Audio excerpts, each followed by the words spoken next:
He's got a mic, and he's in a mood. Buckle up, Buttercup. You're listening to The Ron Van Dam Show on New England Broadcasting.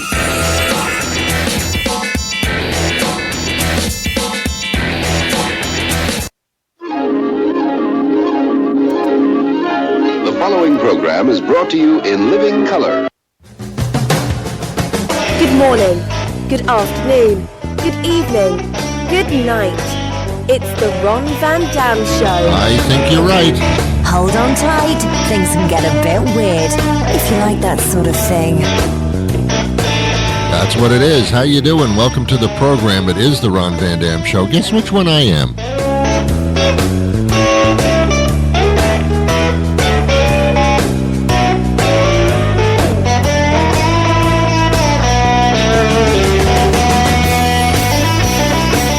Hey, welcome to my world where humanity goes to die. It doesn't seem to be working out too well.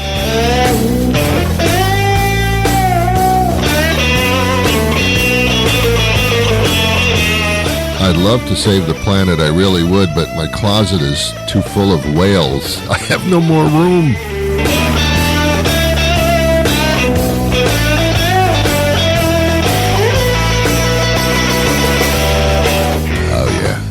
Okay, that's enough. That's enough theme music. Nice theme music.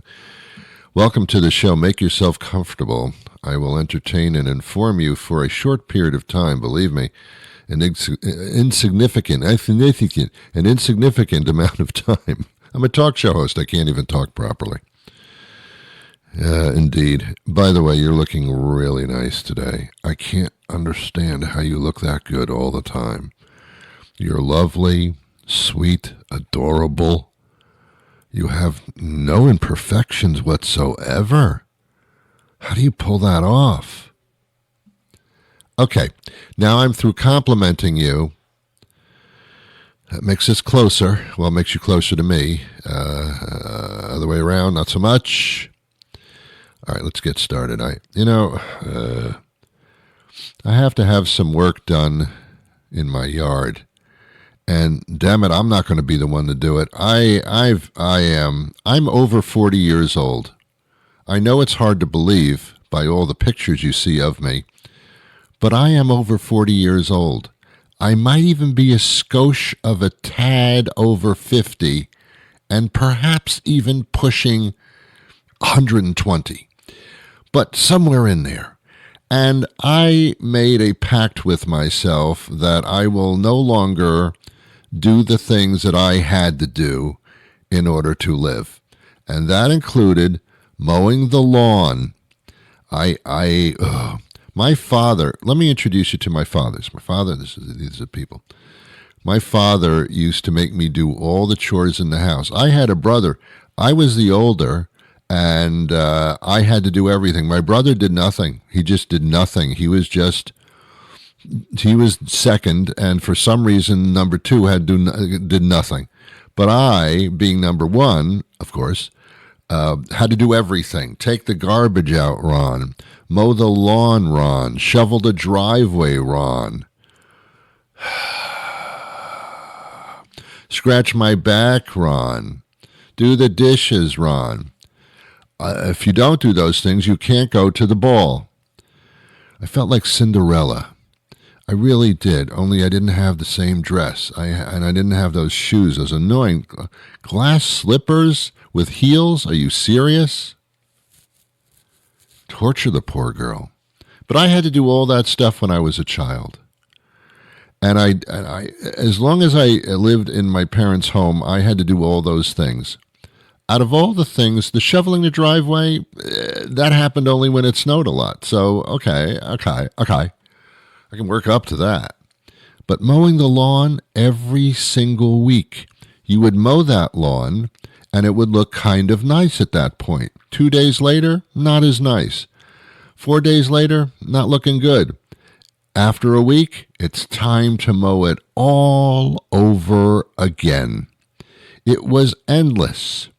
When you paint a house, you paint it, it lasts maybe 8-10 years. That's okay, then you do it again.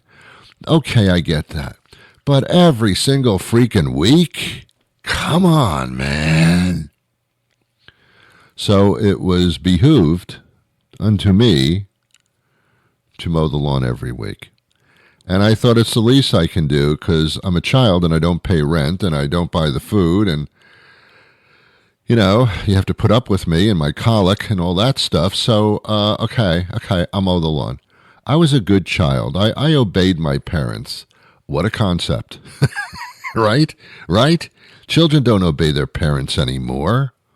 You know, mow the lawn. Fuck you, I'm going to mow the lawn. That's what they say back to their parents. Or they have some type of a connection or a conniption or a breakdown or something like that. And then the parents have to give in. Okay, all right, don't cry. Don't go crazy. Don't have a breakdown. All right, okay. No, I didn't do that. I obeyed my parents. I respected their elderly situation, which was anything older than I was. And I did what they asked, and I did it politely. And as a result, we had a wonderful relationship. No hitting, no smacking, nothing like that. So I mowed the lawn every single freaking week. And as I did it, I said to myself, I remember saying it to myself when I was like 13 years old, I was doing this. And when I remember, I'm so clear. I was mowing the lawn. I was going around this particular tree, because you had to go in circles around a tree. You know, you have to know how to mow. By the way, you got to know how to mow properly, otherwise you're going to screw it up. So, and I remember saying to myself, when I get older, when I have my own life, at a point, I'm not going to mow this lawn anymore. I'm going to have somebody else do it. Wow. And that's what I did. I started paying people to mow my lawn. And it's too much money. It's not a big deal. I mean, look, I should be able to hire children from the neighborhood to mow my lawn and paint my nails. There's no reason. I did it. I don't see one kid mowing the lawn. I see adults mowing the lawn. I see lawn maintenance companies mowing the lawn. But I don't see kids mowing the lawn. That's a lost art of child slavery. And I excuse the expression, but you know what I'm talking about. I don't see children doing it. I did it. They don't. Why don't parents make their kids mow the lawn? I don't understand. And when I say make them mow the lawn, make them mow the lawn. Threaten them. Threaten them with then you have to leave the house. Then you can't have any candy. Something like that. No.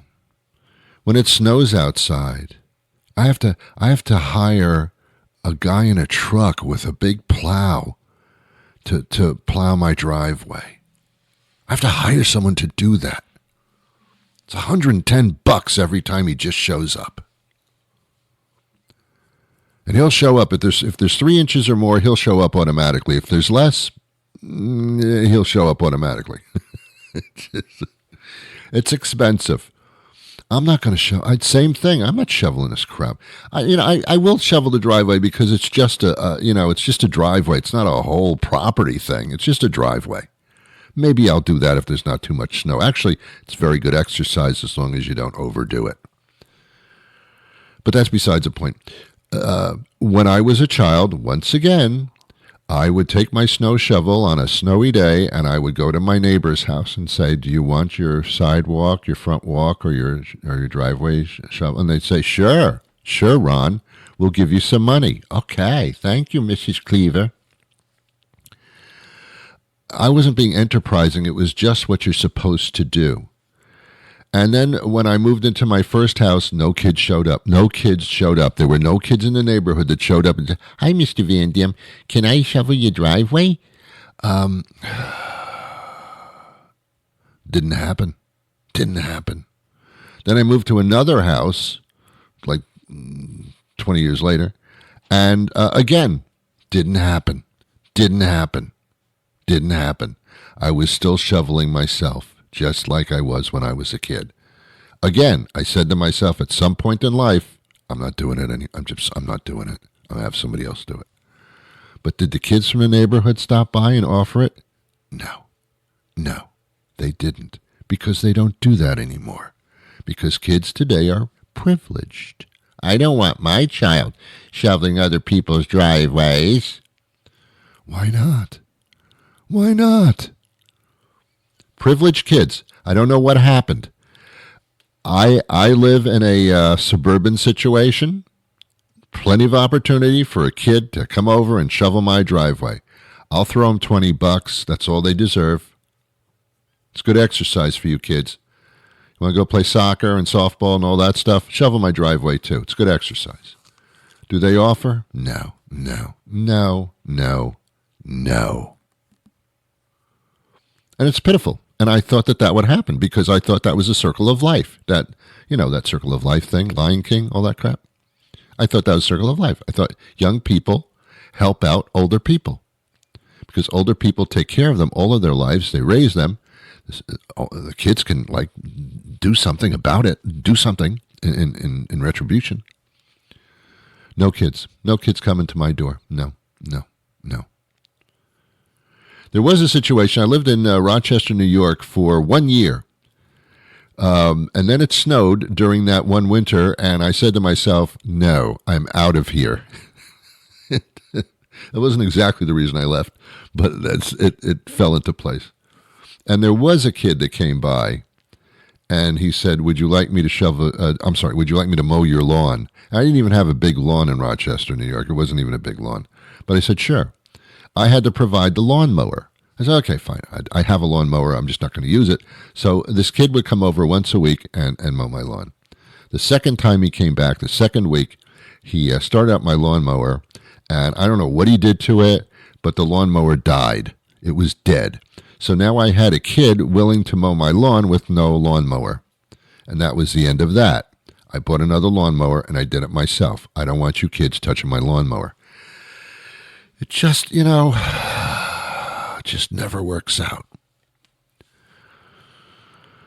I don't know what happened to the kids. I don't know what happened to them. I don't know what happened to raising a child. It's so different. It's so different. Never hit your kid. Never hit your kid, because that is an introduction into violence. Don't ever do that.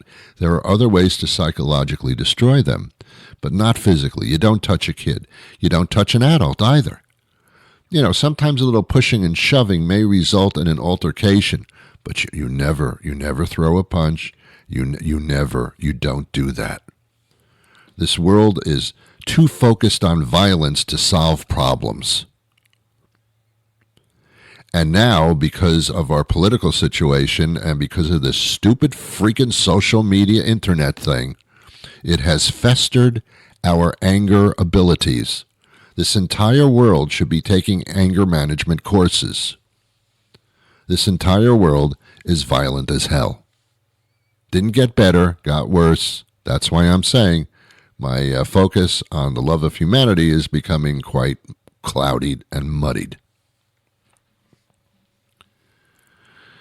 So, where are the kids? Where are the kids? Sure, they'll sell lemonade on a hot day. They'll set up a little snack table and take a bottle of water and some lemonade mix and give me this stuff. They could be poisoning me. I don't know. I have no idea what's in that glass. Will I stop and, I'll buy the little cup of lemonade from them, but then I'll spill it out. I ain't going to drink that shit. I don't know where these kids are at. And they probably peed in the cup. I have no idea. Yeah, that's easy to do. But plow, shovel my driveway, mow my lawn. Oh, where are you? All of a sudden, where are you? So I pay for this. And it's damn expensive. It's very expensive. I won't tell you how big my property is because none of your freaking business, but I pay $70 a week. Used to be 60, now it's 70. It used to be 40 when I started getting these people to mow my. Now it's like $70 a week to mow my lawn. I think that's a lot of money. I don't have $70. I don't have $70.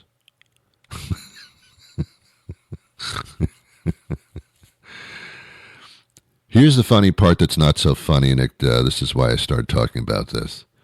I've been around for a while, doing radio for 30 years, as I keep saying, because I have to remind myself that I'm worth something. And it's amazing how the dollar is like inflating itself. Do you remember, I don't know how old you are, I just so much don't care. I remember that when I would buy something from a store and it was like just under $10, to me that was a bargain. Look, it's only $9.95. Oh, it's under $10. But if it was $10 or more, I'd have to think about it. That's a lot of money. I got to window shop and make sure that price isn't too high. And then like 5-6 years later, maybe 10 years later, all of a sudden $20 was that extraordinarily too high limit. Oh, we're selling this for $19.95. Oh, that sounds like a deal. Anything over $20, I got to think about that. That's now we're getting into some heavy bucks.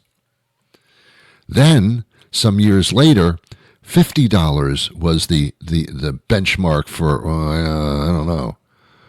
This is only $45. Ooh, that's pretty good. It's over $50. I don't know. I'm not sure. No, I can't. No, that's a lot. That's expensive. Do you know where we are now? Seriously. We're at the $100 mark. 100 of those dollars. To the point where if something is under $100, it's cheap. It's inexpensive. How did that happen? Yeah, this is. I was going to buy this. It's only $85. That's all? Whoa, I'm getting 2 of those. What? But if it's more than $100, it's, well, I got to think about that. Now, we're bordering on $1,000. Are you kidding me? Are you kidding me? No, we're bordering on it. I can do this for you for $800. Sounds like a deal. $800 a deal? $800 is a deal? If it's over $1,000, no, I'm sorry. I can't right now. I just can't do it. Is there a payment plan? Even then, I don't. That's a lot. It's under $1,000. It's only $800. Oh, okay. How did that happen? Now, for most of you, you're saying, Ron, that's you're going way beyond what I can afford. Yeah, me too. It's just that's where we're at. That's where we're at. We're certainly at the $100 mark, where $100 is, okay, that's nothing, let's do it. But that's a lot of money. $100 is a lot of money. Do you remember when cars only cost like $20,000, $19,000, still a lot of money? I was alive when cars were like $9,000. Wasn't a great car, but it was $9,000 for a new car. I was around for that. I might be a little older than you are, might be a little younger, I really don't know. Now, to get a decent car, well over $30,000. We're talking in the $35,000, $40,000 range for something, because it's got to be an SUV. Everybody has an SUV. Well, you kidding me? Sedans? I don't even know what that is anymore. If you want a luxury car, and a luxury car is not like blown off the face of the earth. I mean, I'm just saying you want a really nice car, well over $50,000 and goes up from there. But, I mean, you're going to have to definitely shell out $50,000 for a nice car. Something that's a little bit more, $30,000, maybe get away for $35,000 or something like that. That's a lot of money. Everything keeps inflating. Except one thing, your salary. Oh, you're getting little raises and little cost of living increases, but nowhere near as much as everything has become. Remember when eggs were 99 cents? I do. It wasn't that long ago. And then something happened with the chickens. There's been bird flus before and chicken diseases and stuff. I don't remember the eggs going up like this. Cheapest carton of 12 eggs, $4. That's the cheapest I've seen it. $4. That's the cheapest I've seen it. And it was supposed to be temporary. No. If the American public is paying $4 for a dozen eggs, let's keep it there. They're actually paying it. We didn't think they'd pay that kind of money. But they are. And they're still buying as much eggs as they did before at $4 for a dozen. Let's keep it there. Interesting. And I know that many members of the public express their discontent, but they don't really do anything about it, because here's the way this works. When the vast number of American publics start saying, I'm not paying for that, and they stop buying that, that company goes out of business, or they lower their prices drastically. All it takes is one company. I'm going to say this out loud, because otherwise, what's the point of saying this? Well, I don't have to do it out loud. I have a microphone. I'm going to say this out loud. If there was just one company, let's say an egg company, who said, all right, we're going to lose some money here, or at least we're just going to break even for a little while. We're going to sell our eggs for $2 a dozen, which is really a cheap thing. I don't know, maybe in the Midwest it's still expensive. I have no idea. But if a company said, we're going to make our price lower than anybody else's, and we're going to tell everybody that we're doing this because enough of this high-priced stuff. We care about you, and our product is just as good as theirs. And we're doing, and it's made in America. Oh, it's got to be made in America these days. But we're going to cut the price in half. And if everybody heard that, they would buy that less expensive, not cheaper, but less expensive product that's the same as the others. What would happen to the others that are still charging that higher amount of money? They would suffer. And what would they do? They'd bring the price down too. Because when you bring the price down, here's a trick. Kids.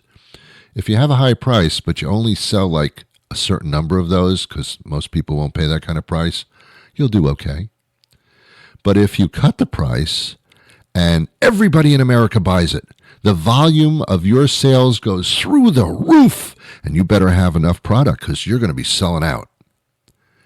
The volume goes through the roof. You will be so freaking rich you wouldn't believe it. Now, you can't lose money. You have to make money, but you make it by volume. All of a sudden, you're selling a lot more of them. Well, Ron, you're still going to lose money. No, you won't. No, you kind of won't. Business would be that much better. And it doesn't have to be half price. It's just, just advertise it. It's a lower price than anybody else, but it's the same stuff. It doesn't work in every case, but it works in most. And that's my pontification for today. At some point, the public has to understand that they have incredible power. Didn't work out in the last election, unfortunately, but usually that's the case. We have something in this country that other countries have as well, and it's usually the downfall. And that's tradition. And I'll talk about that on another show because I don't want to do it right now. I just don't feel like it. I have to mow the lawn. Tradition can be a problem because you're sticking to things that don't work too well or don't work at all, but we do it because it's tradition. Dangerous, dangerous, dangerous thing to do. People can suffer accordingly. You got to change things up. You don't have to change the whole foundation, but you have to modify. Well, we can't touch that. That's a tradition. It's a tradition. It's a stupid tradition. Yeah, but it's a tradition. Well, then you do your tradition. I'm not doing that. One of those traditions is the court system. So antiquated. They even say, it's a horrible system, but it's the best we have. That's not an excuse for anything. I'll talk about that on a future program. When the court situation seems to die down just a bit here, then we'll get into that. All right, I have a guest coming up momentarily. She's going to try to sell you some stuff, but there are interesting tech items that you may be interested in, actually. So, lend an ear to that. But first, before we do that, there's this. There is dining out, and then there is the dining experience. Giacomo's on the Waterfront is the ultimate dining experience. Our unique crescent-shaped dining room, designed by world-renowned architect Shai Feng, offers a perfect, unimpaired view of the sparkling waters of the harbor from every seat through exquisite floor-to-ceiling windows. Allow our award-winning maitre d' to show you to your table, dressed in supple Belgian linens and elegantly set with the finest imported Limoges china and high-quality sterling silverware handcrafted by the master himself, Sebastian Franck. Each place setting is garnished with a delicate bouquet of flowers, freshly cut mere moments before you're seated, from our fully sustainable on-premises greenhouse, overseen by master horticulturist Marie Esmond. Bask in the hushed thrill of gentle music from a live chamber trio ensemble as our courteous and professionally trained waitstaff, each dedicated to a single table only, see to your every need with an almost supernatural level of attention to detail and finesse. Yes, there is dining out, and then there is the dining experience at Giacomo's on the Waterfront, an occasion so unique, so immersive, and so perfect in every way, you may never even notice we don't actually serve food. Giacomo's on the Waterfront, because sometimes just being there is enough. Stephanie Humphrey joins us now. She's a technology and lifestyle expert. She joins us frequently because we want her to. She's got ideas about technology and things you can get and make your life better and more fun. How are you, Stephanie?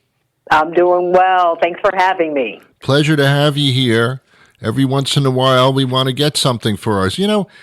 Getting things that are like, it's fun to buy things and get up on these deals. It is. And we're going to start with something that I think is, might sound a little counterintuitive because we usually think of tech as something that keeps us glued to our screens. Mm-hmm. But there is a growing movement toward tech that actually helps you unplug. And that is where the Mudita Compact comes in. Now, this is going to be a minimalist mobile phone that is built just so you can unplug. It has a distraction-free interface, so you're not going to see any social media, just the essentials like calling and texting, and a few practical tools like a calendar and notes. And it has up to 6 days of battery life, so this is perfect for the summer. And the e-ink screen is really great on the eyes. It's readable even in bright sunlight. And then for travel, you get your offline apps like your navigation. That's going to save you some data. And then you have dual SIM or eSIM support, and that can help cut international costs as well. And it's conveniently compact. It comes in 3 colors, and it has a physical switch to completely disconnect and focus on what matters most to you. And right now, there is a special offer where your listeners can get 15% off using the code TV15. So what do you use for a carrier? Do all carriers accept this, or do you do it through them? How does that work? Yeah, it goes through any regular carrier, smartphone carrier. Yeah, it runs on sort of an Android-esque operating system, but it is sort of specific to Mudita. But yeah, it's just going to be that way to, keep that functionality that you need and be able to use your phone for emergencies and for all those things, but also just disconnecting. It's a great phone, great first phone for kids as well. Does it have a camera in it? It does. It has a 3-megapixel camera. That's it. So you will be able to take all your pictures and stuff. So yeah, it's a great phone. I'm sold. I'm over 50, so I'm sold. Okay. You're like, I don't need much. I don't want much. Okay. What else do you have? So summer is also a very big spending season, whether you're upgrading your tech or you're traveling or picking up new gadgets. And a tool that makes it easier to manage those purchases responsibly is Affirm. It's going to let you pay over time for your tech must-have with no late or hidden fees. So whether you're shopping for headphones, gaming consoles, or gear, Affirm is going to give you that flexibility to pay in a way that works for you without any surprises. And you can shop with Affirm at top retailers like Amazon, Amazon, Samsung, Newegg, a lot more out there. And it's super convenient. You just download the Affirm app. You can shop virtually anywhere, or you just choose Affirm at checkout when you're buying online. Oh, it's that simple. Mm-hmm. Okay. All right. All right. What about Wi-Fi things? Yeah, so, summer's heating up, and our outdoor spaces have to get a little bit smarter, too, right? And now Wi-Fi is ready, basically to rise to the occasion. The Eero Outdoor 7 is a mesh Wi-Fi device that's going to let you enjoy fast, reliable internet connections for unforgettable outdoor moments. You get next-gen Wi-Fi 7 speeds and coverage of up to 15,000 square feet. Whoa. So this is going to keep everything connected, those security cameras, the smart lights, even your Wi-Fi grill, and it's IP66 rated, so it's ready for the dust, the rain, the snow, and even extreme temperatures from minus 40 all the way up to 131 degrees. Installation, super easy. This is going to mount to virtually any outdoor surface, and it connects seamlessly via the Eero app. Plus, you get Eero's true mesh technology, so that means you'll always be on the most reliable signal with virtually no buffering or any dropouts. And the Eero Outdoor 7 is available right now at Eero.com. You can get it at Amazon, Target, Walmart, and Best Buy. I assume that if it does all that outside, that it's going to make the inside even better, too. That's right. That's absolutely right. All right. Okay, Stephanie. Okay, here's my credit card number. Are you ready? I got one more for you. I think you might want this one, too. Okay. Because we're going to take care of all of those summer messes. Those summer messes are no joke, especially when you got kids running around, you got pets shedding all over the place, and that's where Narwhal Smart Cleaning Tech comes in. The Frio Z10 robot vacuum and mop has industry-leading 15,000 Pascal suction, plus features like Mop Extend to reach into those corners, and an all-in-one base station that handles the dirty work literally. It is truly a hands-free way to clean, so you can get back to enjoying your summer. There's also the Narwhal S20 Pro, which offers fast cleaning, efficient cleaning in one pass, thanks to the self-washing mop system. And both options they're just really perfect if you're looking to save time and keep your floors clean without lifting a finger. And the best part is this upcoming Prime Day, Narwhal is actually offering up to 52% off across all of their products. So that's going to be a perfect time to try them out. Oh, good. Thank you, Stephanie. Where do I go to get all this information in one place? For more tech tips, you can just follow me on social media at TechLifeSteph. Perfect. Stephanie, thank you so much for your time today. Thanks for having me. Take care. Well, that'll do it for me today. Thank you to my guests. Thank you to you. I'll be back again tomorrow with another episode. But until that time arrives, make it a great day. I wish you peace.